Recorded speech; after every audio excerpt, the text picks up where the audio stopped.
kala tokitisi batolo na biso na se mpo na kolela epai na yo nzambe po ete bomoi opesa biso nkolo moko te amata likolo azwa yango epai na yo tozwa yango na bolingo na yo mpe na bolamu na yo tika tomibwaka na se mpe tolela epai na yo. Haleluya. Bolamu na yo yango tozotatola nkolo Yesu yozali nzambe na ngai na ye lelo epai na yo na mikumba na ngai yolimbisa wana ebelemi nga liboso na yo Yesu yozali nzambe na ngai na ye lelo epai na yo na mikumba na ngai yolimbisa wana ebelemi nga liboso na yo.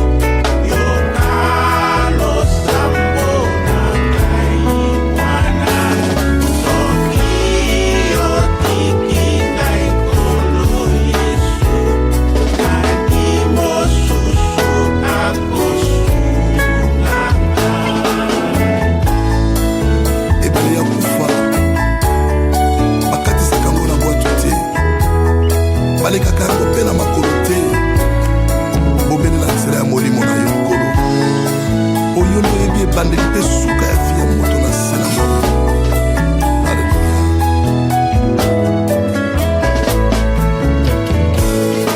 Mokili oyo etondi mabe kolotambwisa ngai na ngolu na yo nazala seko pembeni na yo namona loboko mpe nguya na yo mokili oyo etondi mabe kolotambwisa ngai na ngolu na yo nazala seko pembeni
Gloire au Seigneur Jésus-Christ, notre roi.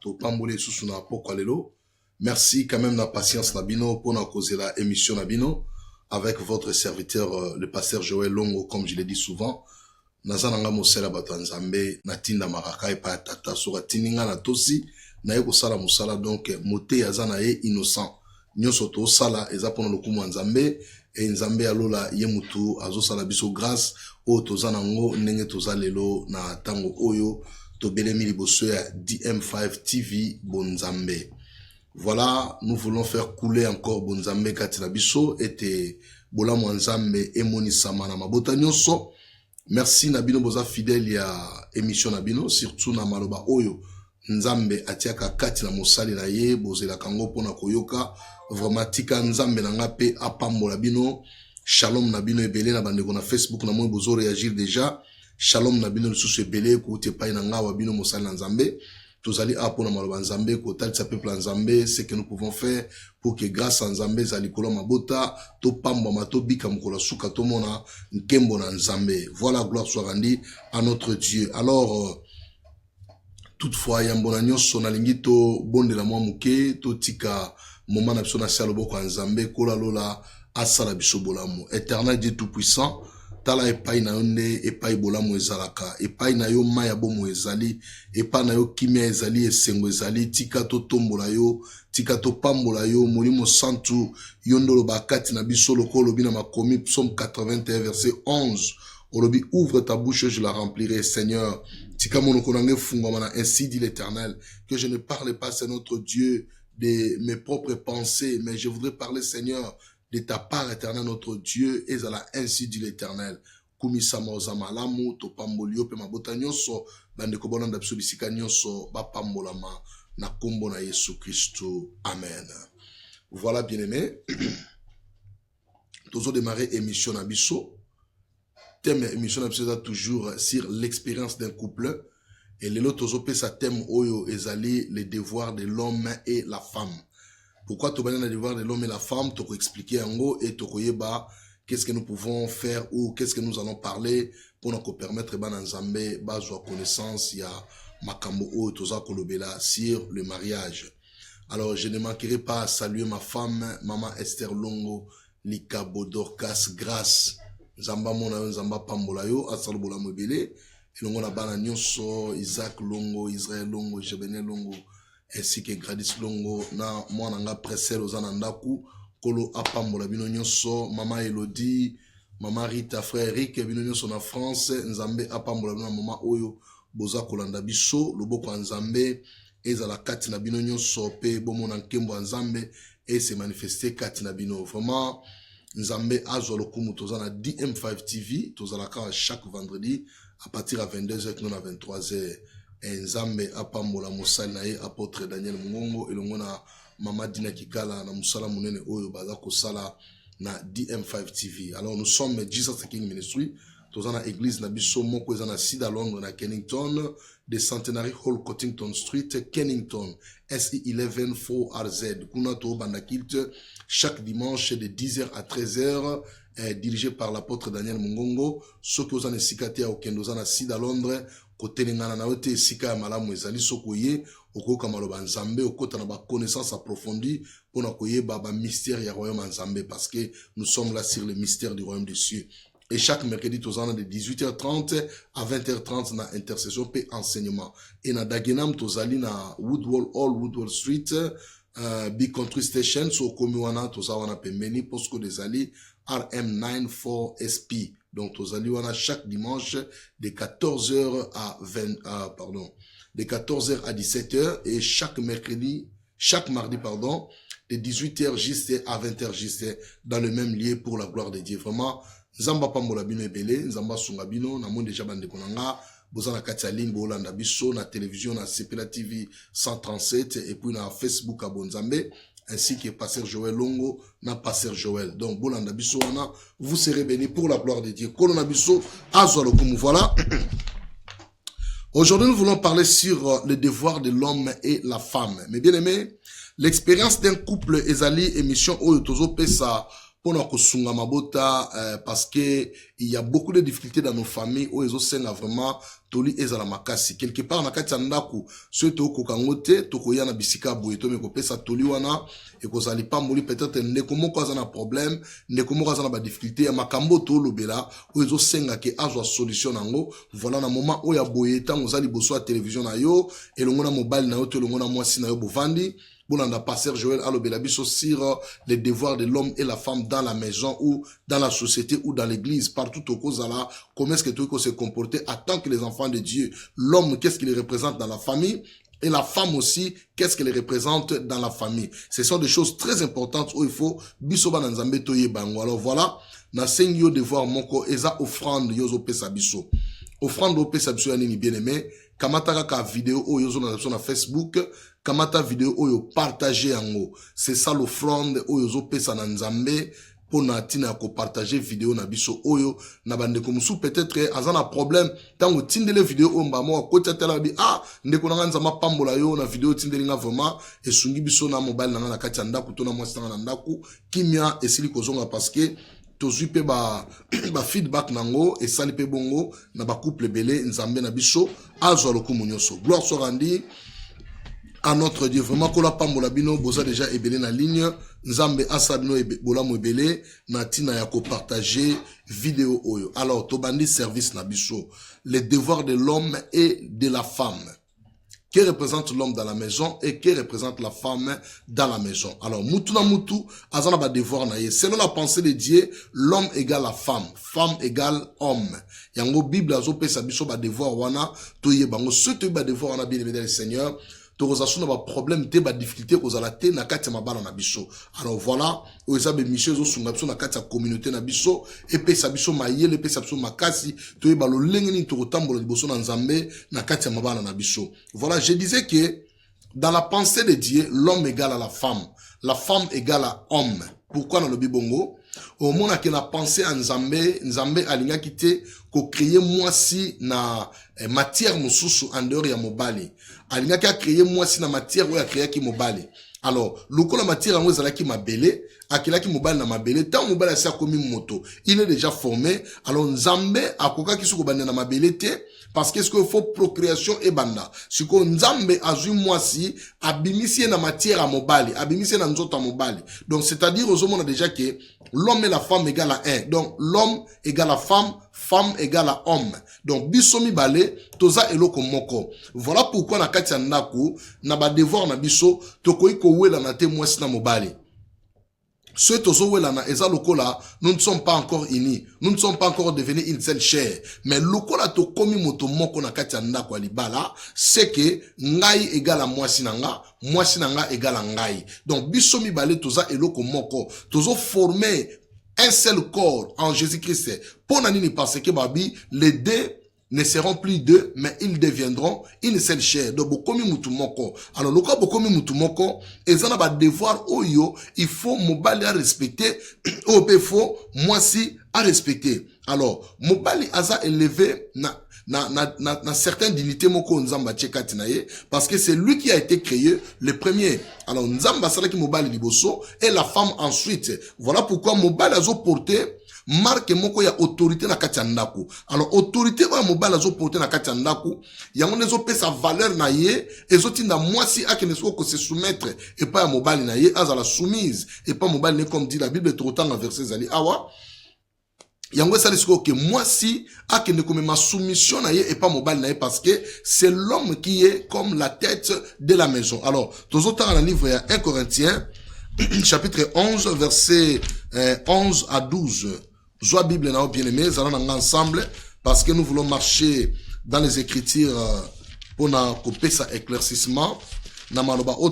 Parce que nous sommes en train de parler les mariages dans la Bible. Nous ne parlons pas les mariages qu'on ramasse en quelque part dans Zela. Tu as coupé sa libota en Zambété. Tous on a quatre Bible pour nous permettre ban en Zambé boza lokola bandimia béré aux ka message pe aux en vérification na yo. Tous on a livre 1 Corinthiens chapitre 11, tous 11 à 12. Bible bien bisoboye. Nous lisons au nom du Seigneur Jésus-Christ. Na bosalité tous appelle en prière conférence. Pour la bande de conférence pour ça Djebele, chaque jour du lundi à vendredi, lundi tout bandara 21h à 22h, mardi 6h à 7h, 21h à 22h, tito kenango, vendredi to sali na tongo to clôturer wana. Nzama pa mbola bande kono sur conférence. Alors tozo tanga 1 Corinthiens chapitre 11, 11 à 12. Nous lisons au nom du Seigneur Jésus-Christ.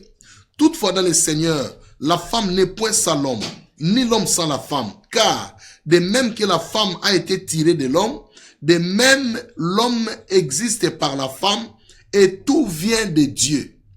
Au moment où tolobeli awa tolobi que l'importance de l'homme, ou soit le devoir de l'homme et la femme, tolobi que l'homme égale la femme, femme égale à homme. Nzamba za ko expliquer biso awa nenge apôtre Paul a qui révélation na ye, parce que apôtre Paul ba révélation zoke pa nzambe akwa ko tika ngo pona ye mon côté. Voilà pourquoi apôtre Paul azaki obligé à komela biso makambo ya zoke pa nzambe etikala po biso peto zo capacité ya kopesa na bino oboza kolanda biso. Alors alobi na biso boye, toutefois dans le Seigneur. Quand il dit toutefois dans le Seigneur, c'est-à-dire tout ce monde appelle, il y a aussi dans les païens, c'est-à-dire chez les païens. Bango pe baza na méthode ba vivaka. Alors biso pe na kata bonzambe, toza na méthode biso toza ko vivre. Parce que Paul a son na méthode ba païen, na méthode ba chrétien, eza différent. Vi na biso eko ko kanate. Vi na biso mi balé eza différent, et les païens et les chrétiens. Siko awa Paul a ko expliquer biso malamu, pe a souligner alobi toutefois dans le Seigneur. Donc c'est-à-dire na kata bonzambe, alobi, la femme n'est point sans l'homme. Donc moi si azate, ce qui mobile azate. Ni l'homme sans la femme. Mobile peut azate, ce qui moi si azate. Ça l'apôtre Paul nous dit, c'est dans le Seigneur. Ce n'est pas dans la païenté, mais dans le Seigneur. Biso to bana nzambe.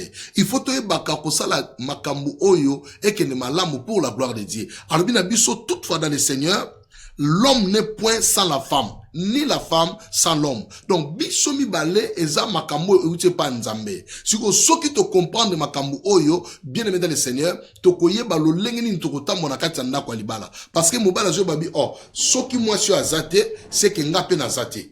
Et moi si pas zo ba que soki mobala azate, c'est que nga pe na rien. Donc, biso mi bale tozo formé et loko moko a valeur na kati ndako po epesa nzambe na biso lokumu. Parce que notre mariage bien aimé, ce n'est pas pour la gloire de l'homme, mais c'est pour la gloire de Dieu. Yango Bible dit nyoso toko sala en action, en parole ou en acte, ezala seulement pour la gloire de Dieu. Siko papa na ngai oyo zo sala eza pour la gloire nzambe. Mama na ngai oyo zo sala eza pour la gloire nzambe. Libala obino bobalani, bolukani makango te, mais boke ko bala na mobala ke na famille abali parce que c'est que je parle, le mariage dont je parle c'est le mariage au mobali apesi déjà d'autres na belle famille naïe. Donc le mariage ezo banda déjà tant mobali apesi d'autres na belle famille naïe abi que non na pesi d'autres oyo pona mwana na bino nazo zo pona libala. Donc c'est déjà le commencement du mariage. Loko la famille bandimi yango c'est que nzambe pe na lola andimi yango. Siko loko la nzambe andimi yango c'est que mariage na bino ezape boza déjà permis déjà. Alors attends que moi na nzambe ce qu'on to sala, voilà pourquoi zo tinda biso siko que non to kende pe l'église ba tia biso loboko parce que komona que tant nzamba keli Adam na Ève abi et Dieu les bénit. Donc après avoir ko bénir bango, ni alobi na bango soyez féconds et multipliez-vous. Donc to pesi d'autres na famille, siko to ken église ba pambola biso po ba ebisa biso siko OK, soyez féconds, multipliez-vous, c'est-à-dire ba fungole biso rideau à temple makamnyoso eza na disposition na biso. Mais bien aimé dans le Seigneur, ça c'est le mariage au nzambe azo sepela na ngwa zo mona ke oui, bana nanga ba tosi maloba na ngai, bana nanga ba sali mokano na ngai et nyoso boza nango posa bien aimé. Ate ko umela mais yeba ke maloba nzambe ko sakate suka suka et kokisa marqué pas aux années lobana no amen. Gloire à l'agneau de Dieu. Abina biso, car de même que la femme a été tirée de l'homme, de même l'homme existe par la femme et tout vient de Dieu. Donc bien que moi si azala qui tiré na mopandi ya mobali, mais mobali pe azako demeurer par la femme. Donc na nyoso to mibale wana ewuti pa nzambe. Donc nzambe muto asali ezalo lenge wana. Siko biso tokoki ko changer décision nzambe te na ba penser na biso to na ba décision na biso.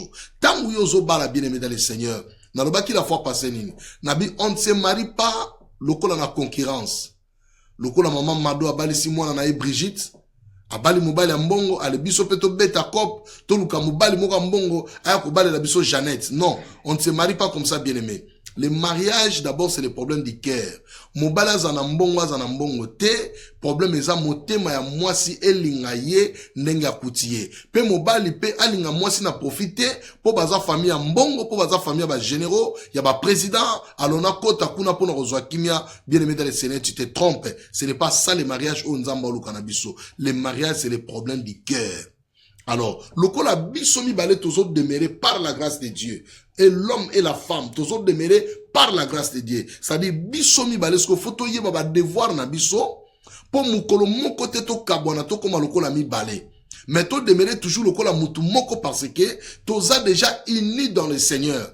Le col a tous a unis dans le Seigneur, moto na motosiko akota la a, nga na za mobali ba devoir na nga ezani na kati ya Bible pour accomplir ngo. Moi c'est pas otabi oh moi je suis la femme de ces messieurs. Alors quels sont mes devoirs dans la Bible où il faut nga pena lukana yeba na tambola pona sepesa mobali na ngai alors bah vraiment oui, j'ai une femme qui est le bonheur de ma vie.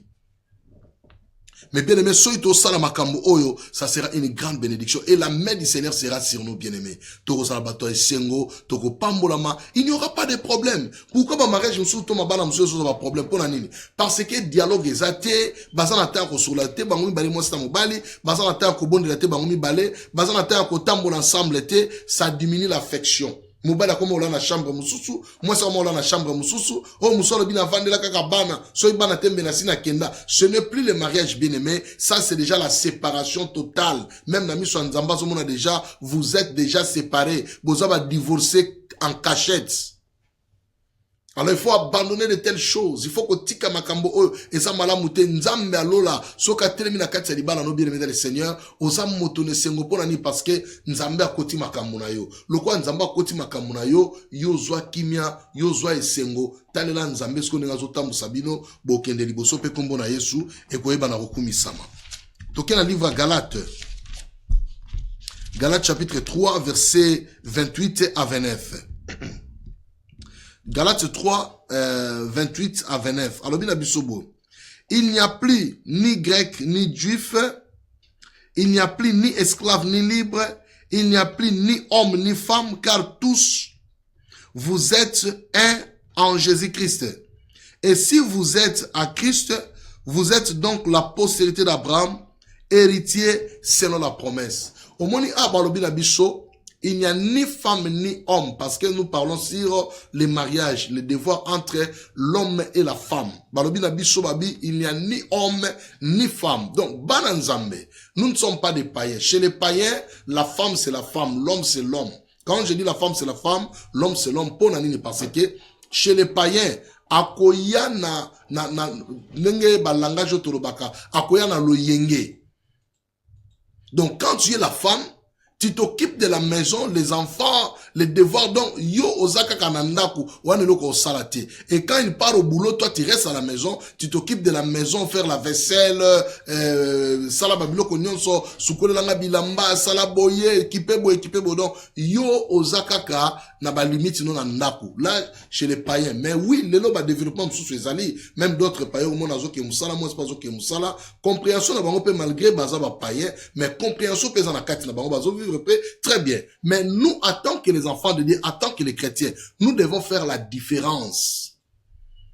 On comprend que le mariage à païen, bazo demeurer très bien, mais aller chez les chrétiens, ba cache les amis, maramozo bomba bomba manase, moutonje ba devoir na été nena kotambola liboso na nzambe. Peuple de Dieu, l'ère est arrivée, yakoye ba ko changer, ko sunga banda ko na biso parce que le mariage auto ça le na sena moy, eza ba préparatif ya royaume éternel parce que Christ akoya ko bala église na ye. Yango sko neto bala na boyelelo, tozo sala ba préparatif na biso ndenge tozana nkolo na éternité ya libela na libela. Donc voilà, il faut obanda koyeba ko bongisa libala na yo dès à présent bien aimé. Soki ezaki na biloko o ebeba ki na libala na yo, voici les moments obanda déjà ko bongisa yango. Gloire au Seigneur. Pasteur Sinini et la kisike ozali marié. Je ne sais pas, otunya ngopa na ngato otuni na batu mususu.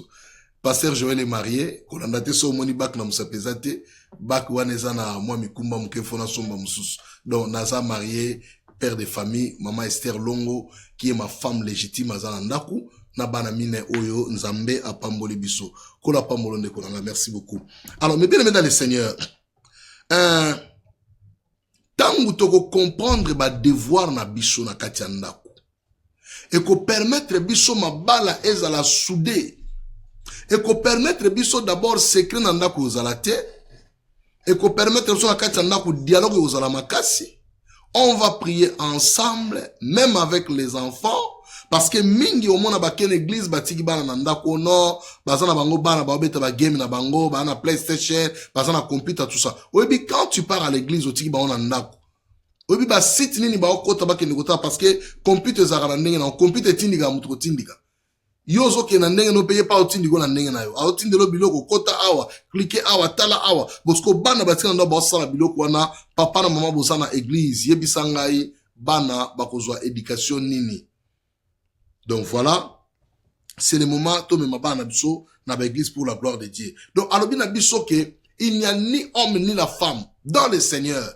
Mais bien aimé, attends que les enfants de Dieu, toza batu oyo to yeba ko bongisa. To yeba valeur à maman, pe maman ayeba valeur à papa. Je pense que la fois passée n'a parlé sur l'importance de la femme. Oui, bah papa boze la bino et koya to rolobelamo parce que nous marchons selon le Saint-Esprit et non selon la chair. Muto atamola selon l'esprit, alanaka maman moli mwazolo banaye. Alors, mes bien-aimés dans le Seigneur, ce sont des choses où il faut tout saler la yango et permettre biso mabana na biso et zalamalamu et nzambe alola à cause de l'okumunionso. La femme peut conserver la vie de son mari. Moi, si azana devoir mususu, akoki ko conserver bon moya mobali na ye.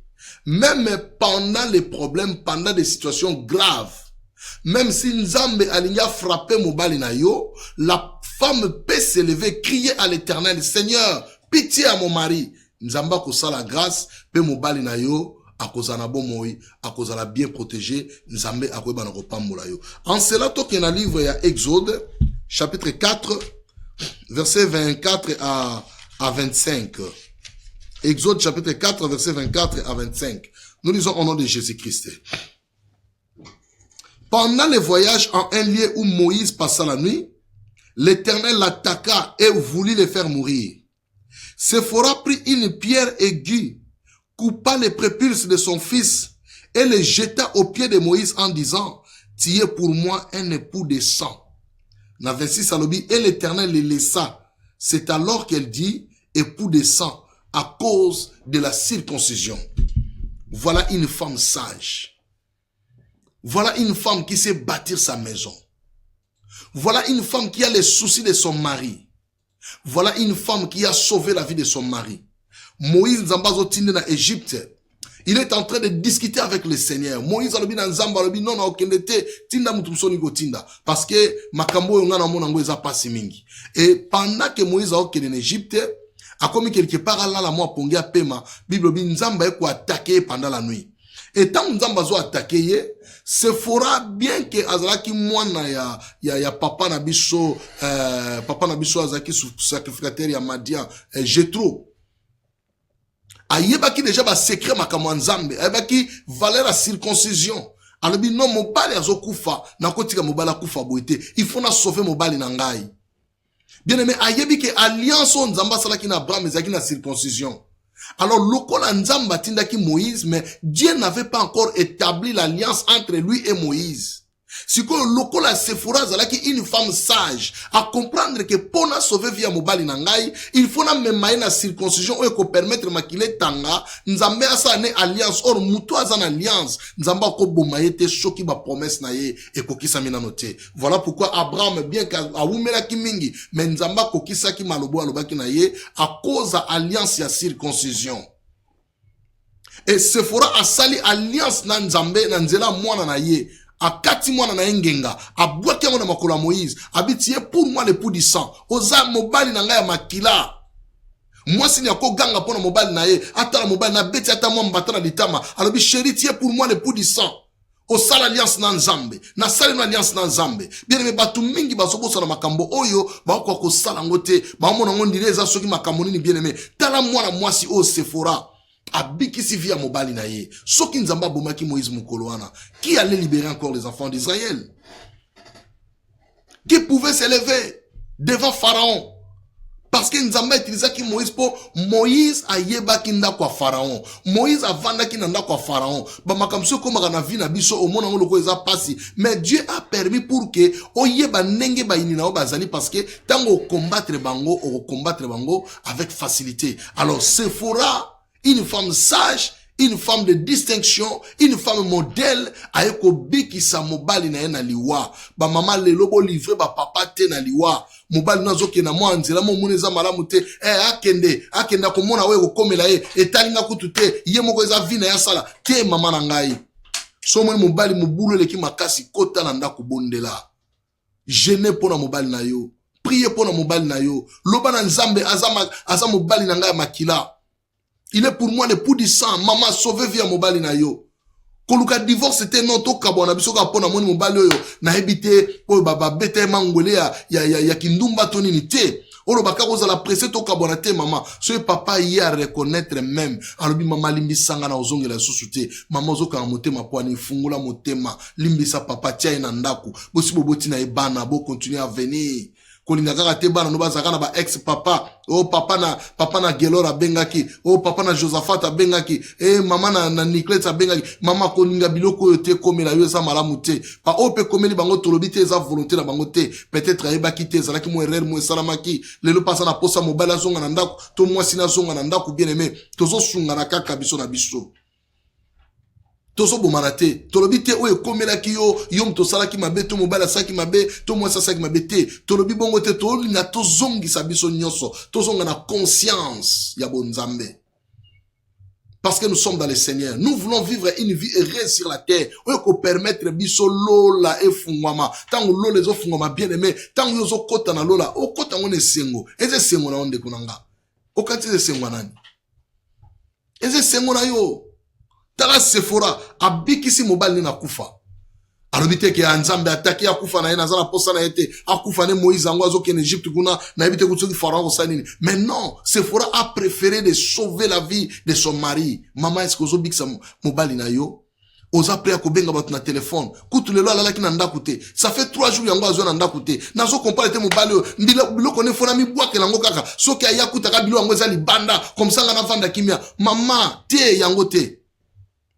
Ko pensa ka divorce te mama nanga divorce ya mabe ba musu ba sala ba divorce le ba o regretter azo mitu na poani na sala ki yango mobali sa bala mwasi mususu mwasi pe vetre ba si ba bala na mobali mususu azo regretter poani na saki divorce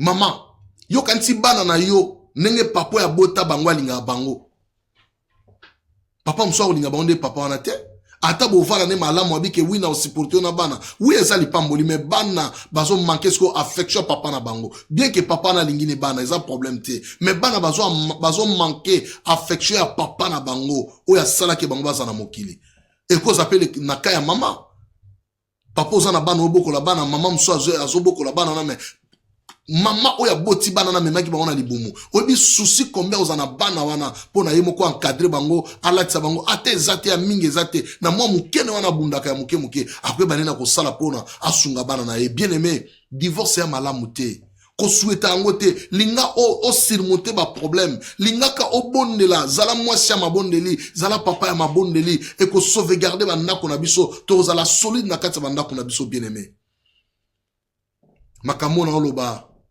soko tiango na misala lobi ko pambola Nzambe oloba ke Seigneur merci pambola pasteur Joël n'est pas azali pour makambo aloba ki na tiango na misala na moni changement mobali peut-être ana makambo mi kumba ya mabe ya ndenge na ndenge ozota penda comportement mobali oyo Nzambe nanga mobali nga na joie elima onani na joie wapi ndeko nanga tia mabolongo na se bondela Nzambe. Nous avons un Dieu capable, il peut changer o ezaki impossible. Yango Bible bi, il est le Dieu des cas impossibles. Pourquoi comme ça possible? Ko changer motema mutu eza problème te. Paul qui connaît la vie de Paul avant qu'il soit Paul, tant qui Saoul, masumo Saoul a sala, peut-être yo sala ngote na vie na yo. Au komi atana un quart na ngote, ata 0,001%. Au komi na noté bien aimé. Mais aujourd'hui Dieu l'a pardonné. Aujourd'hui Paul a écrit dans la Bible. Aujourd'hui, Matthéo na Otea, c'est Paul qui a écrit beaucoup sur les mariages. Mais t'as la vie intérieure. So otali vie à Paul ya kalolinga été. Mais tellement bon wana ki nzamba a changé. Bien aimé nzamba za capable à changer motema mobali na yo. Nzamba za capable à changer motema mwasi na yo. Bozonga na cohésion kitoko. Boza na bolingwa kitoko. Ki me de na kati ndako na bino. Tala devoir au mwana mwasi asiko sala. A sauver vie à mobali na ye. Moïse alinga kufa. Sephora 4 mois na ngenga. Abi Moïse, non, tu ne mourras pas. Tu es pour moi l'époux du sang. C'est alors qu'on dit l'époux du sang. Donc, yamwe tikala kombo, bakomo benga mibali, l'époux du sang, oya bali yo, avant de son andaku, lokola, mwasi na légitime, ba bengi eskoyo, époux du sang. Maman, ko sala ngote pona papa. Kaka téléphone à famille, mobile ango kutu. Nazo comprendre tek ndumba eleki mobala ngo kutu alala kana ndaku te mobala kutu kana ndaku ba air tardive ozo funde pa nani one funde pa nzambe o achanja ka batu ba camarade na onyoso ba bi comportement mobali na ndaku aza sula alala kana kwiti aza kutu boye okomo kota na ba intimité ya mobali na yo ozo beta ngo masolo libanda maman où sont tes devoirs maman est-ce que ozo comprendre nani oza na kati ya ndaku c'est la maman qui donne la vie. Quand la femme se lève, il y a la vie, il y a la victoire. Quand la femme se lève, bien aimé, le ko la Deborah tindaki mibali ba ke bitumba. Mibali ba opanga bitumba Deborah le bitala. Soki na telemi, boyeba ke victoire wana so to juango eza yanga. Enenga lo ba ke ningi salamaki. Maman ko telema to pia victoire na ndako na yo. Na lingi maman moko le telema. Alo bete mobali na nga ko changer. Na lingi maman moko telema, alo ba mobali na nga za pour moi le pouls du sang. Nalingi mama moko telema beta tolo aloba ke ya solo maloba nzambe nazo tchangwa en action mobali nanga zo changer. C'est ça bien aimé. Divorce na tina mokote. Divorce na tina mokote. Lelo ba bando tanga yo mobali to mwasio. Bien aimé ça na tina mokote. Ce n'est pas ça la vie. Okuta na mususu wa mikumbo zu maladi. Okomo regretter mwasino akala. Okomo regretter mobali no akala. Mobali nangai asenga nga pardon na boya kolimbisa ye. Mwasi nanga asenga nga pardon na boya kolimbisa ye. Mais faute ya ni faute na yo moko. Ndeko nanga to yeba ndenge to tambo na kati ya bandako. Mutu na mutu a respecter ba devoir na ye. Ça c'est très important. Et au sala biso makasi mabana na biso kozala soudé penzambe na biso akokumisama. Nazo pambola nzambe bien aimé parce que na kati ya linto na basala nzambe. Kola pambola pasteur Frédika Bongo, kola pambola pasteur Papi Chondo, kola pambola bino mingi. Merci de la présence na bino. Mais bien aimé dans le Seigneur, les enfants de Dieu, la relation de couple est présentée comme le reflet de celle qui lie Jésus, Christ à l'église.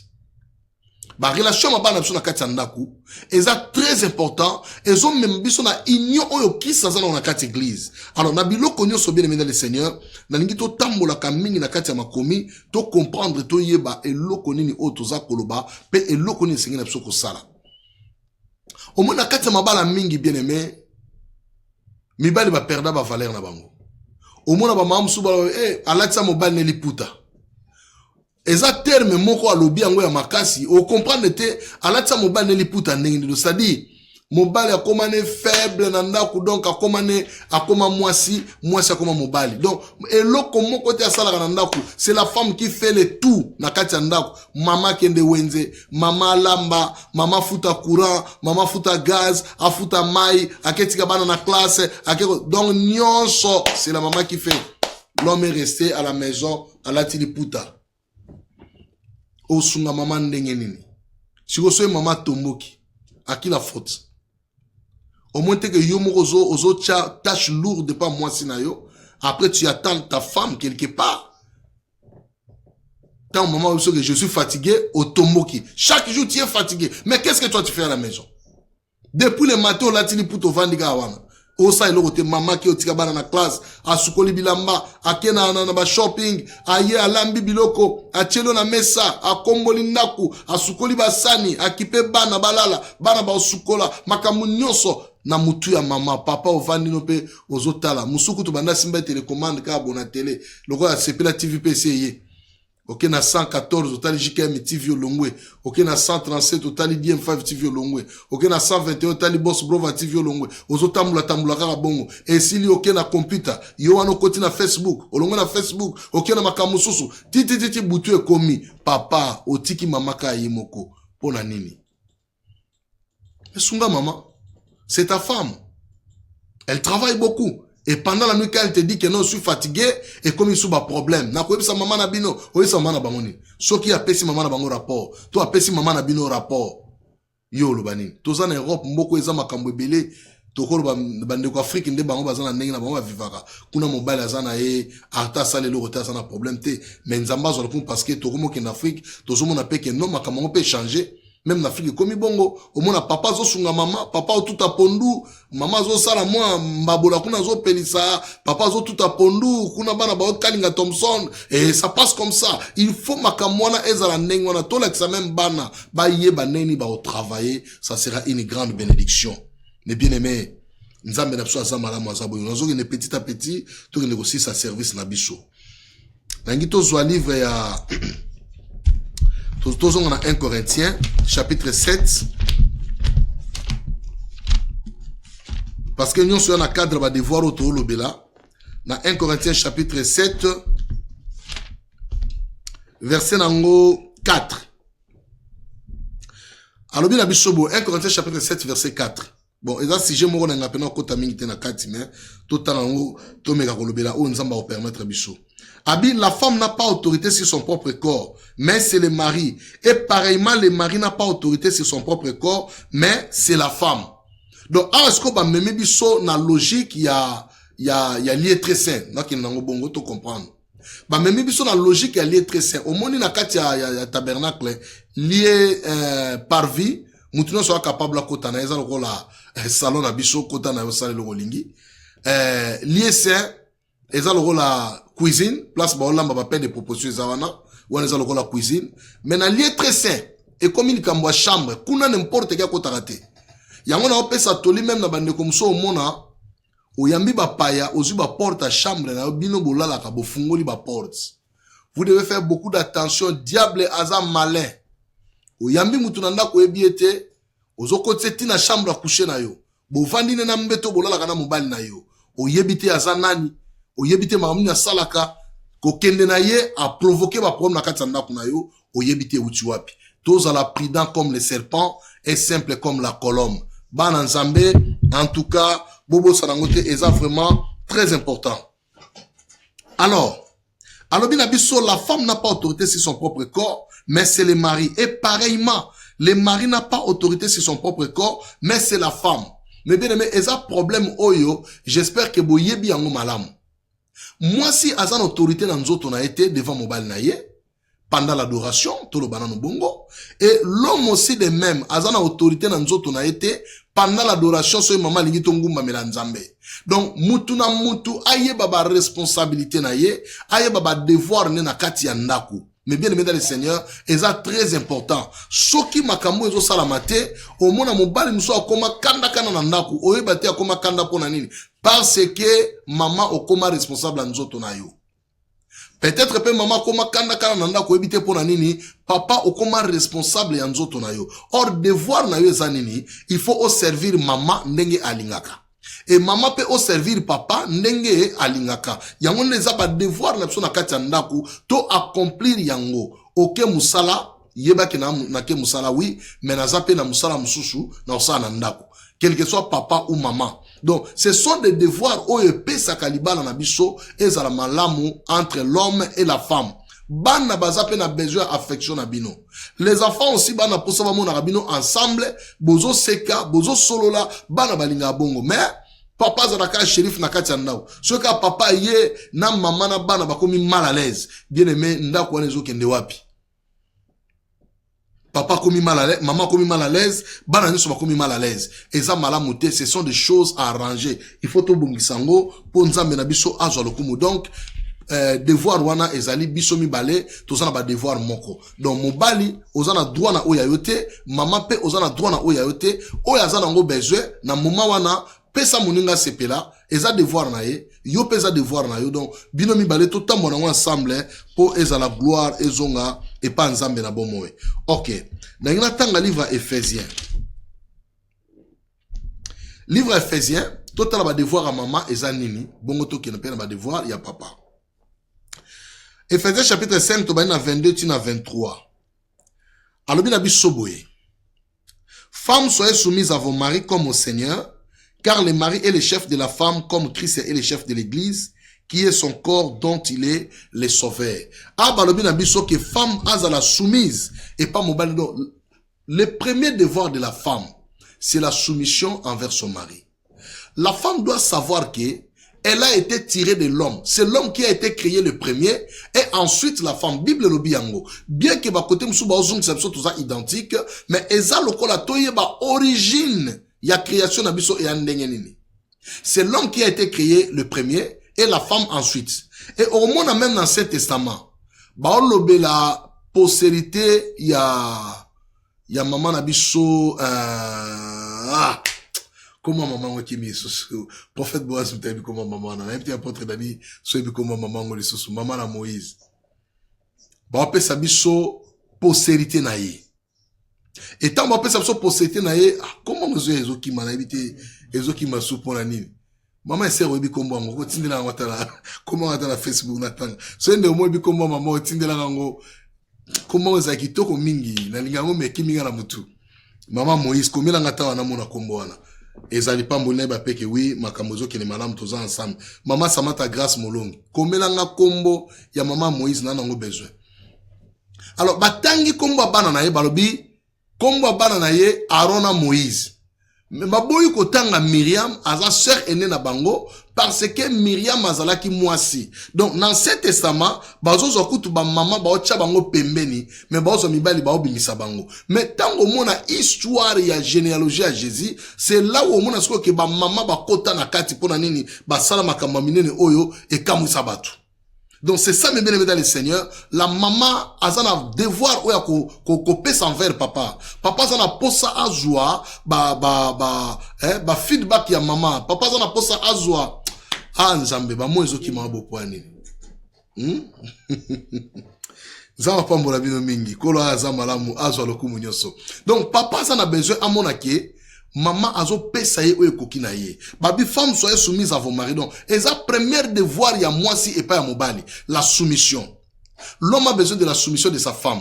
Moi si o azalaka soumise et pas mobali na ye, à moins que mobali wana azala ingrat. Mais soki mobali wana za mobali malamu, mama wana il faut accepter là. Pona nini? Soumission à moi si Jokebed, merci papa.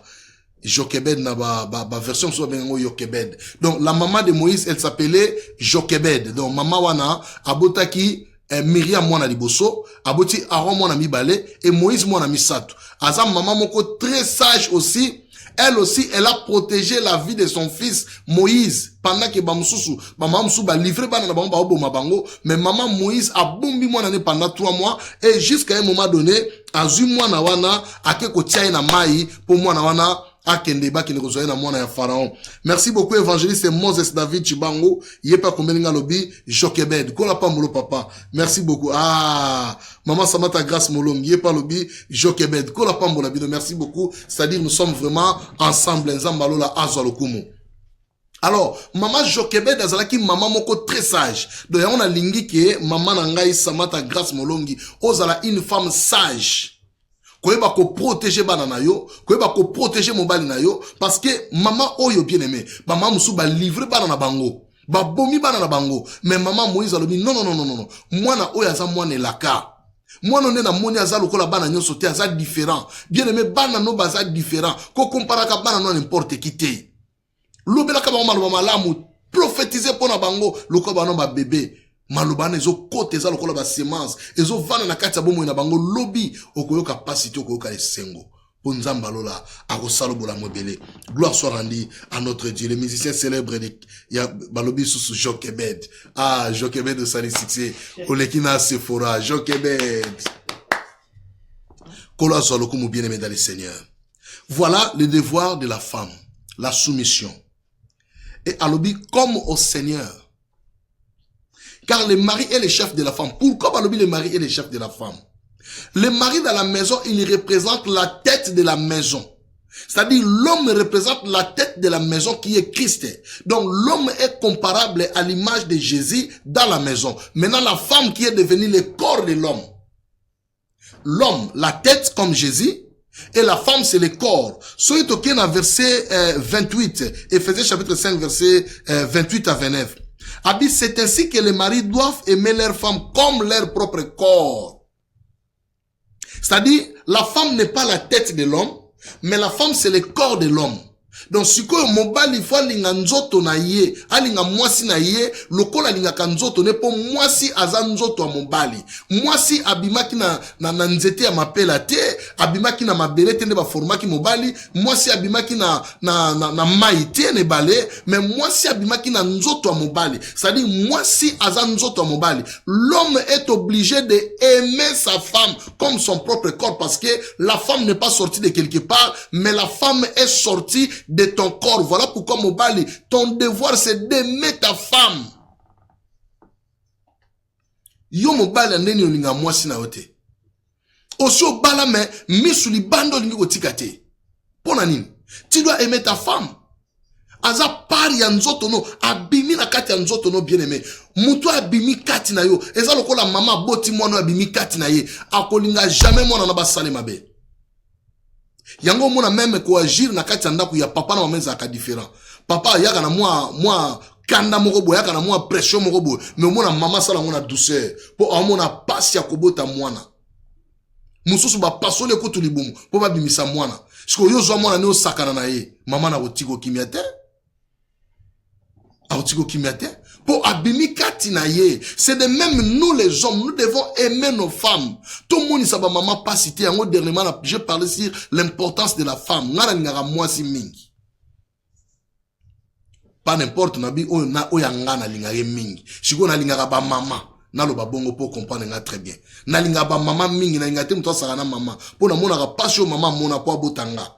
Na yaki ko réaliser ngo bien aimé mukolonga na mona pe mwasi na nga boti biso na Europe ba permetaka kota na salle d'accouchement au mona ndenge nini musala ne sala marapo o joie valeur ya mwasi. Donc joie maman na valeur comment ne pas mbaté maman oya boti yo bien aimé dans le Seigneur comment ne pas mbaté aza maman zo mérité makambo ebele ba éloge bien aimé dans le Seigneur. Maman c'est que la Bible écoute lobi. On peut hériter de ses pères, des richesses et des biens. Mais une femme intelligente est un don de l'Éternel. C'est celle qui sera louée. Bible le biango. C'est elle qui sera louée. Donc maman nanga il faut boire qu'elle va fleur. Loko la maman nanga za souste atika biso. Alors nazo zo ba fleur nanga nazo pesa maman Esther. Zo ba fleur nyo so za yo parce que yo nzamba pesa yo na tika na yo. Tu es ma femme, tu es ma mère. C'est ça bien aimé dans le Seigneur. Donc nous devons aimer nos femmes comme nos propres corps. Devoir na biso ya liboso, c'est de aimer la femme. Yeba que tu es la tête. Comme tu es la tête, c'est que nzoto na yo ko komona pas cité. Na ko ya wate na télévision de na yeboye na lati boye na yele bino moi chemise moko ya mikumba et pasuka katana et passer jo la zote. Je pense que même yom to la nango ba même muto aza normal to mikumbe kotikati na ye. Il faut na lata bien na lati bo moi cravate à kimia, moi chemise à kimia, moi costume pe ezape na kimia ndeko na ngai. Tu ozola na nga poza ne sengo ke non, to na musala nzambe azolo banini. Mais soki kimia we ezate na kati ya ndako. Mususu abima na ndako ba chemise ba bouton ba kanga ngo bien te. Pona ni muto contrôler azate yena mama e koma puku na nyao. Moi maman contrôler ezate mais or avant bimoto na maman ndenge ni na lati bien, maman lobi oui papa ça va. So maman lobi ke non, kende ko changer. O discuter pour nani. Te na lingika oyo moni chaussure yango neza na mode te papa ngala lingi o te soko lata ngo soto bimina yo mais na minute zo bima yo moko na lingi yango te kende zela na bongselo mama ki azweli yo o ya lingi lata apesi yo bien aimé eza bénédiction eza li pamboli kozana ba mama ya lolenge ya boye eza li pamboli bien aimé ko négliger moi sina yo te qu'on néglige mobile na yote. Bah devoir na binomi balé, il faut être ensemble. L'homme représente la tête dans la maison. La femme c'est le corps. Parce qu'il y a une nazo supervisée. Mobile aza lokola la tête, yem to contrôler ma kamunyoso, mais supervision, et c'est pas maman. Azo superviser, azo manager ndako. na papa na bana nyonso. Ah, bien aimé. Tala ba maman ba sala mingi eh. Musu pe no vana pe no tali pe na mwasi mambo sali yomo na mbala zoto abi oso eza ngamo na ndako mbele ndako mbele koma terrible. Yomo pe no zo kamwa mais maman sali yango na quelques minutes papa et silimbala moko. Ozo tune neni le loko oh na sina saki oh et c'est silaki oui c'est silaki déjà OK potali ke et c'est silaki maman nzamba pesa bango ba capacité moko bien aimé na eba ngote. Na eba te ba capacité wana moyen to définir yango ezate parce que c'est comme ça que Dieu a créé la femme. C'est la dernière intelligence de l'Éternel. Oh nzamba zo ki mayele ne nyoso ya création ake pesa ngo pa mwasi. Alobi mama kamatango na pesho yango ba capacité mo bala zangaki apesa yango na mwasi. Yango mona la femme est tendre. Moi ça sera toujours tendre. Ata mobala zo sale mabe ndenge nini mais azaka attendre azo supporter yango ndeko mo akomelenga la fois pasabi ko supporter ya mwasi eleki ko supporter ya mobali. Mwasi ako supporter l'insupportable mais mobalité ba papa ba ebisa biso ba mobali monso bimi azongi ake voyage tanga ozonga abi mama limbisanga na koisa maki mama limbisie ake voyage mususu tanga ozonga mama limbisanga na koisa maki mama limbisie ake voyage mususu tanga ozonga mama limbisanga mama azolimbisa bi nzambe donc mobali nanga voyage nyonso kaka yaka na limbisa bon pour mezate pesanga mayele nzambe pe apesi mama mayele. Papa uti voyage aye mama limbisanga na koisa maki na voyage mama lobi papa likambute na limbisio mengape lelo na sana likamba ko bisayo o likam nini papa ngape limbisanga nengo tika ngai awa na koisa maki ai mobala tomboki oko koisa mandenge nini boy tout ça mobala tomboki agangeli mwasi na ye mwasi atela lobi papa combien de fois yo ya na ndako na limbiso koisami ngaka ya mkolo moko ekomi na kangabilo na ke na ndako na koisa mi na nga pete na nga na yebisa yo omona pasho esala nga na mutema omona ndenge esala nga pasi ndenge ebisa nga ke koisa mi alors nga pe na salo nanu yango omona mais na koisa mi na nga te papa eloko eza nango te komi tungisa te batela kimia mobala tie mutu na se maintenant lui qui a demandé pardon à sa femme abi mama limbisa ngai ngam na salo mabe mingi tala motema mwasi bien aimé tala motema mwasi metala mutema mobali a plusieurs fois maman limbisi mais mukolo maman lobine kaka moko papa zu vertige akoki angote donc c'est que bible lobi oyo olingi ba sala yote ko sala yango pe moninga te oyo olingi ba sala yote ko sala yango pe moninga te bien aimé dans le Seigneur eza très important ba papa na ngai ba maman na ngai oyo olingi ba sala yote ko sala pe moninga te. Donc voilà bien aimé dans le Seigneur, je pense que il y en a trop à parler. Émission na pseza moulai tozana ba rubrique ebele te olobela lelo na ngito suka awa pour la gloire de Dieu. Devoir ni maman foyeba o retenir pour na lelo. Soumission n'est pas mobile na yo et comme ma pe bolingo pas mobile. Nengo supporta mobile na yo. Kolembate, olobate na lembiye na mone kokina tika eka kende po te peut-être yo muto biksa ye vina ezala maboko na yo. Tia mabolongo na se bondela nzambe. Nzamba osunga ye. Koluka tolia libanda te. Tolia libanda ko bebisa yo. Kende pa nzambe. Funda mobile ne pa nzambe. Na permettre yo. Papa devoir nous anime ko retenir lelo. Aime ta femme comme tu aimes ton propre corps. Linga mwasi na yo ndengo mininga ka papa na ngai. Voisin te mutako lingelo mwasi na yo. Voisin te mutako chelo mwasi no kimia. Mais yo moko oza na responsabilité ya mwasi na yo ya bolingo na yo. Ato zwaka mingi te na mwa muke oyo zwaka. Mama sentir quand même amona kete mobile na ngai linganga. C'est très important. Mobile linga mwasi na yo. Boza la bien andaku. Na sima service oyo to message oyo boyoki ngai. Soki na papa to na mama mwa mikumba muke ezali. Bo simba na maboko na bino. Bo bonde l'ensemble. Bo bana nzambe kolo sunga biso. To boy divorce. Bo benga na molimo wa divorce bien aimé za malamu te. Bo benga na mwekende musika. E nzambe alola aopambola bino. Voilà. Message kola tinda ki lelo yango wana. To kuta na nususu vendredi prochain. na sujet na biso o Saint-Esprit opesa biso tokolobela lisusu pona kosunga mabota tokende liboso. Nous sommes dans le Seigneur. Tout ce que je parle, c'est dans le Seigneur, inspiré par le Saint-Esprit, conduit par le Saint-Esprit, par la grâce de Jésus-Christ. N'alignez pas aux amis bien-aimés dans le Seigneur. Fungola ta maboko na yo. Sala libondeli na sima na ngai, nzamba opambola yo. So oza prêt na bandi, o répéter malobonga na zoloba, e nzamba opambola yo. Loba kolo Yesu. Na yoki maloba na yo. Yonde o restauraka ndako ya moto. Yonde o restauraka libala nyonso. Nzambe na sengi restauration na libala na ngai. Nzambe na sengi kimia na ndako na ngai. Nzambe na sengi ozongisa mobali na nga na nzela. Nzambe na sengi ozongisa mwasi na ngai na nzela. Yawe tambola na biso na kati ya libala oyo. Na respecte mobali na ngai. Na se soumettre liboso mobali na ngai.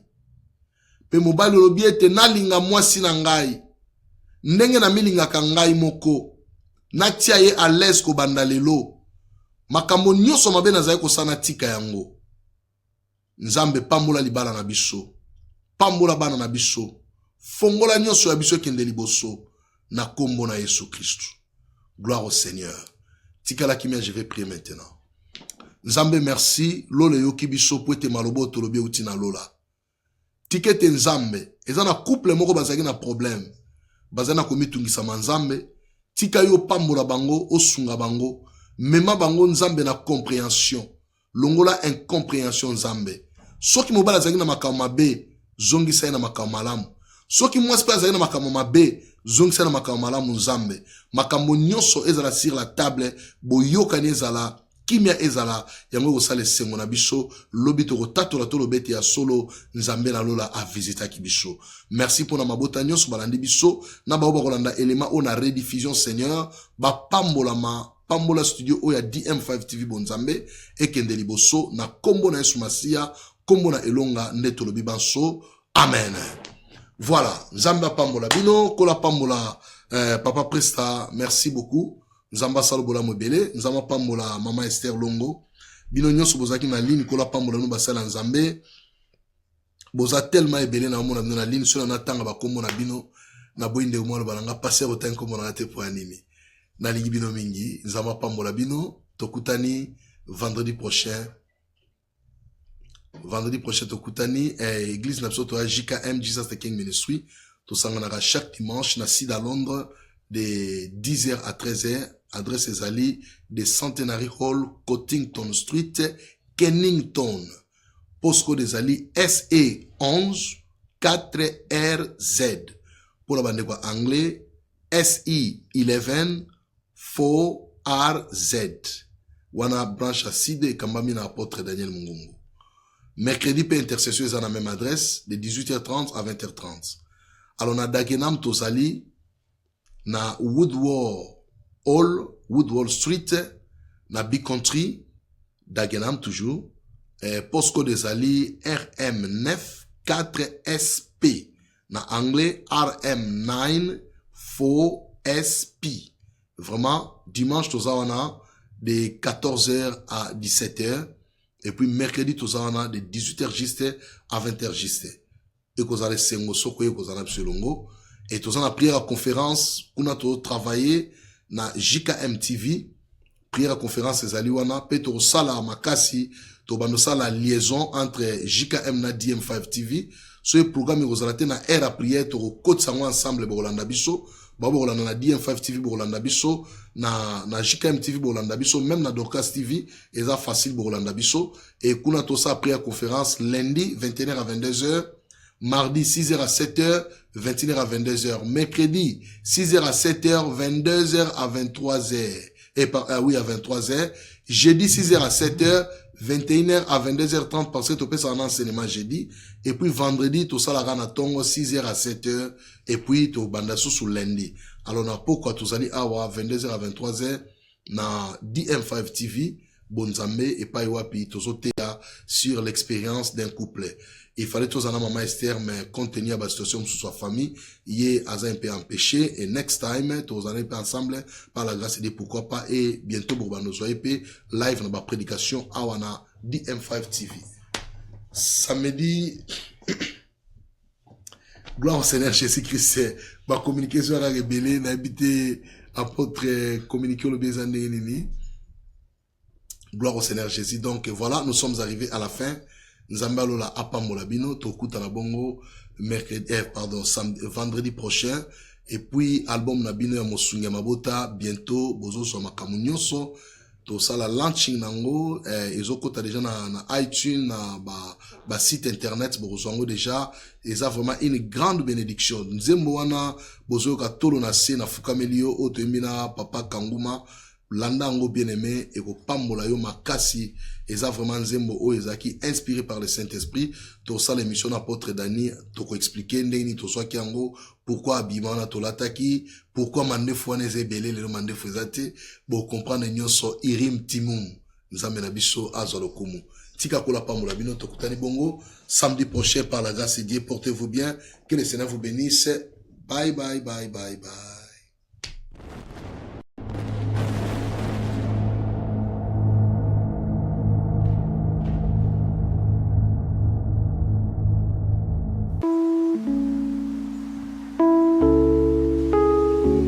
Tala tokitisi batolo na biso na se pona kolele epai na yo nzambe po ete bomo yo pesa biso nkolo moko te amata likolo azwa ngo epai na yo tozwa ngo na bolingo na yo mpe na bolamu na yo tika tomibwaka na se mpe tolela epai na yo haleluya bolamu na yo yango tozotatola nkolo Yesu yozali nzambe na ngai na ye lelo epai na yo na mikumba na ngai yolimbisa wana ebele minga liboso na yo Yesu yozali nzambe na ngai na ye lelo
tous, mais tous nous serons changés. À un instant, à un clin d'œil, à la dernière trompette, la trompette sonnera et les morts résisteront incorruptibles et nous serons changés. Car il faut que le corps corruptible révèle l'incorruptibilité et que ce corps mortel révèle l'immortalité. Tikanzambe, Allah tisayon soto asikabe yankemo, komona bokonza likolo pe osepela. Awa tokatisi ebale ya kufa, tokomi na ngambo, tika tomona nkembo ya Nzambe. Alléluia.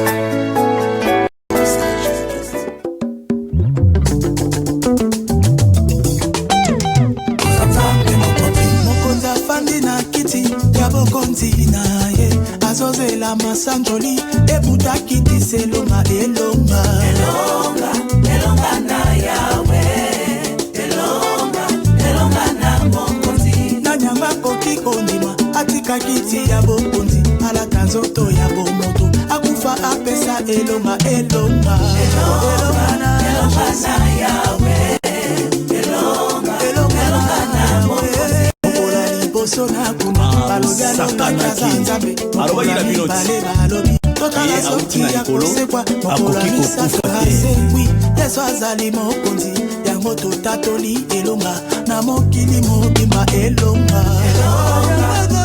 na yawe soki elonga na mokonzi bakoki kosala election mpo bapona president pasi ya biso nzambe mokonzi azana koselektion te yango totatoli elonga na mokili mobimba yango tologazanzambe tika tokumisa yesu elonga elonga na yawe Davide abulanga opesa ye elonga elonga na yawe elonga pena elonga